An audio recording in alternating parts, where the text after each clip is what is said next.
સરપંચ શ્રી રામપુર ગામ નવા, ખૂબ ખૂબ ધન્યવાદ. યુદ્ધના ધોરણે રોડનું કામ ચાલે છે. 20 વર્ષથી નહોતો થયેલો રોડ આજે સરપંચ બદલાયા પછી થયો છે.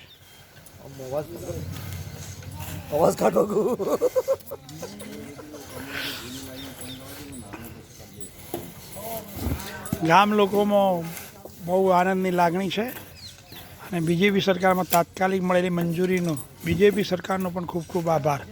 બીજેપીમાં બહુ વહીવટ સારો છે, સુંદર છે, તાત્કાલિક કામ થાય છે અને લોકોની જરૂરિયાતોને સાંભળવામાં પણ આવે છે.